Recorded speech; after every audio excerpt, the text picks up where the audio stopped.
Now Jessica was the one looking at Chloe to gain permission for a response. Since Chloe nodded a second time, Jessica didn't hesitate to update me.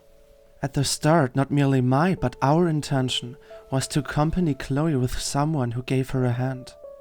But as a consequence of her first outcome, it was a matter not being easily surpassed in difficulty. With caution we searched for someone who matched our expectations, and that was when you entered the game. Soon after a couple of days, we saw that you have developed a basic level of sympathy for each other. So I indeed tried to induce the urge for creating some, lovely moments. And again, that was highly redundant, as you anticipated by having the idea to pass some time playing card games. At that point, even I was really happy. But when I witnessed you being that close together as you were when you were together in one bed, serious worries started to rise. I imagined the revelation to be the death sentence, so to say, because I believed to have fathomed the type of guy you were. Good looking, seeking contact, acting slyly to get there. But as it turned out, I was wrong, and for that I'm truly sorry. Because I brought that between the two of you artificially more in danger than it has ever been. But however, at that point I didn't know, so I tried to urge Chloe to get clarity on your attitude. You surely remember my attempts to convey that via sign language, which didn't work at all. I just wanted to set things right in case of a disappointment to avoid chasing shadows. And therefore I tried to kind of chase you away. My mistake. I don't even know what I was thinking. I guess I was playing mother or so. I have no clue. But fortunately Chloe has taken the initiative, which I never thought possible. When she mentioned to me all the time that she wanted to maintain the secret, I just gave up at some point and continued with my own approach on the situation. After all, Chloe did what she did, and that for the sake of everyone involved, as it seems. I remained silent for a bit, just to adjust also the last puzzle pieces to their position, but when I was finished, I couldn't avert it. Can I call you judge, doctor, mother, nurse then? Paradoxically, I was not mad by any means, just glad that it turned out the way it did. She was perplexed at first, but then opened up. You can call me whatever you like, even Justin or so.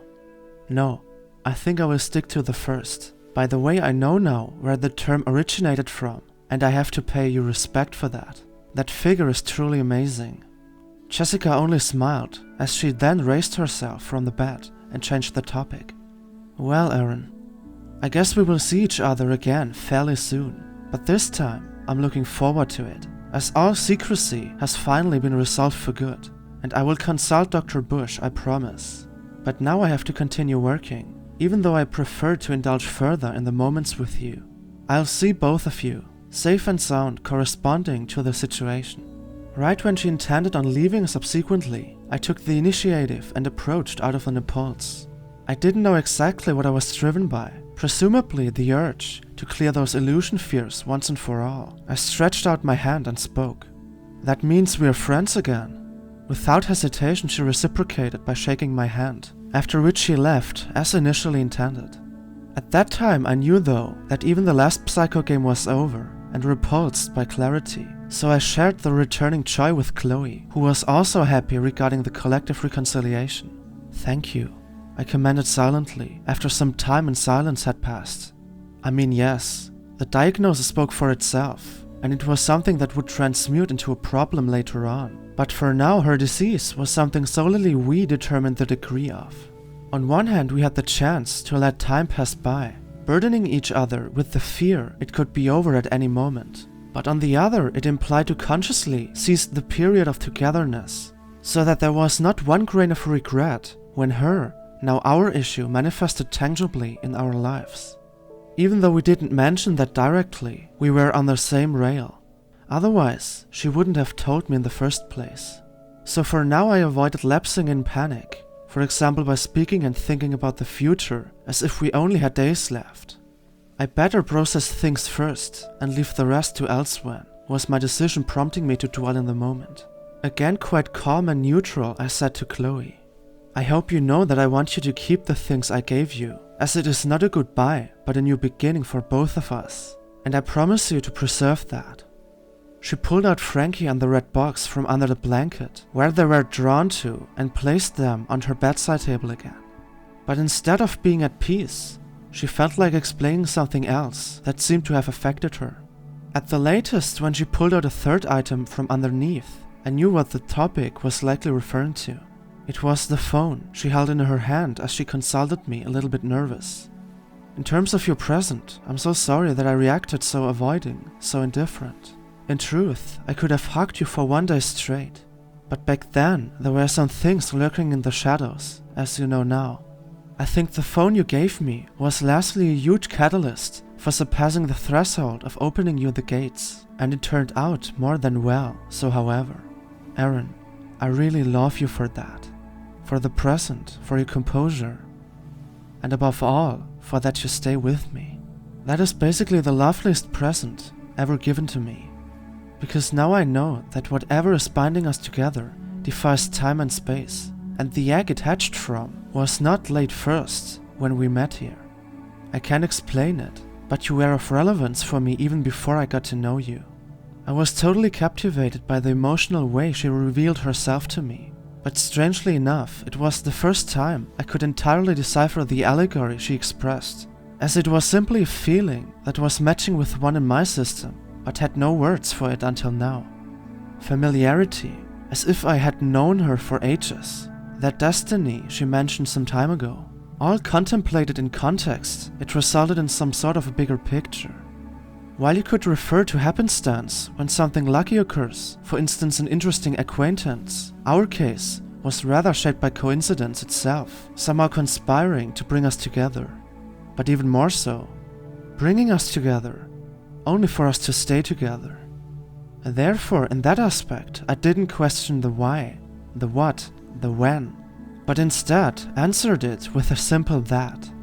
It is how it is, and whatever our current situation looks like, we can be flourishing if we only choose to. The odds may work against us, but it is our choice to open the gates for that foolish odd and let him infest our kingdom. What I want to say is simply that your feelings are your feelings, and therefore mainly controlled by yourself. But you can let outsiders in the form of people or situations, things, proceed to influence your state, unless you willingly cut the cords with them.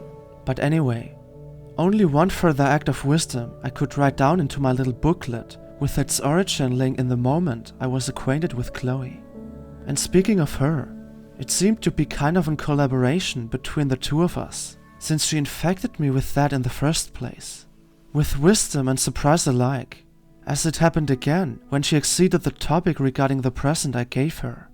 So now it shouldn't be a problem at all to exchange our numbers, to be a little bit normal, so to say. I was about to say that it was an honor for me, but restricted that only to one thought as I searched for my phone number, with similar red cheeks like I had back then as a result of the bandage removal. I slowly typed the number sequence into my phone by using a new contact. And in this regard, I was so proud that I could enlarge the list by one, namely Chloe, who was from then on my lucky number 7. Until then, I only had 6 contacts saved. Mom, Dad, my aunt, my uncle, Ben and Patrick. Other people I knew either didn't have a phone or didn't hand the number over to me. But when one had a phone and was also willing to give his or her number away, there was no obstacle in the way of exchanging it. And that's what we did when I conducted the mentioned procedure. But except for the number itself, she gave me something else. A sign of gratitude, as she termed it. In fact, it was another moment. She pressed her lips against my cheek, so quick that I almost totally missed it. Because exactly when it happened, all components of my system were shut down. No thinking, no concerning, no intentions. Almost as if I was in a meditative state, in trance.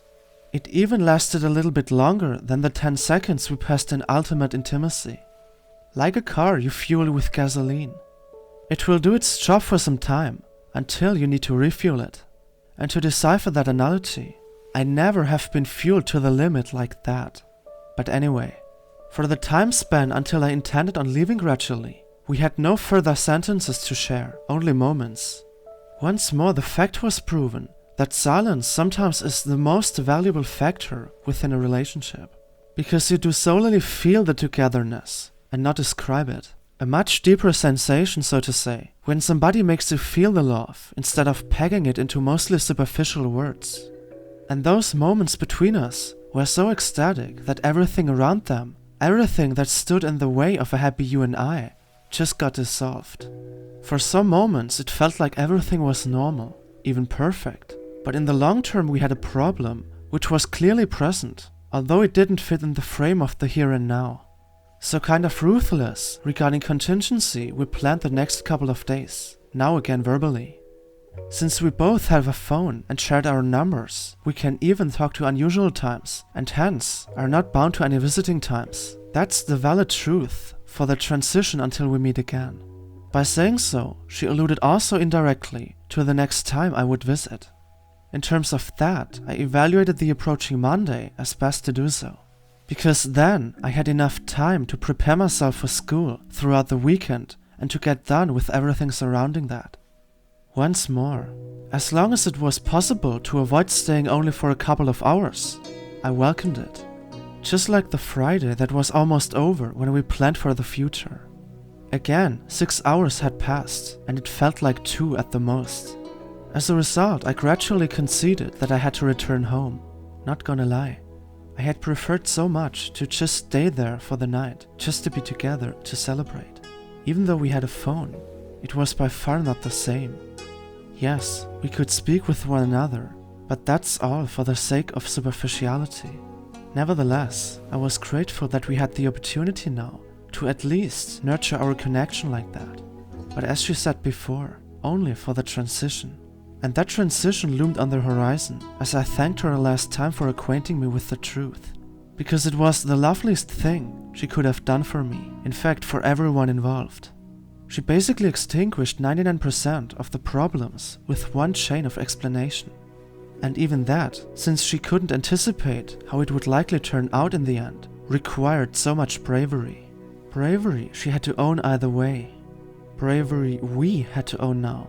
Because both our future was then more unpredictable than ever. Sleep well and be brave. There is nothing out there endangering what's between us. I encouraged her to focus on the positive side, while I held each hand of hers with one of mine. The grudge of leaving was written in both our eyes, but ultimately I kissed her goodbye and slowly resolved our embrace. As hard as it might have been for us to do that. I waved at her one last time before I pressed the door handle and stepped out of the room into the hallway. As a consequence, I promptly felt tiredness approaching, as if I hadn't slept for days. Overall, that one day contained so many incidents as I knew it normally only from one entire week, or even several. First, the school exam, and then what happened inside the hospital. But fortunately, everything went fine, and hence, I had no occasion to complain. Even if I had, I was way too exhausted for that, so I continued my way to the parking area where my car was parked on, to ultimately return home.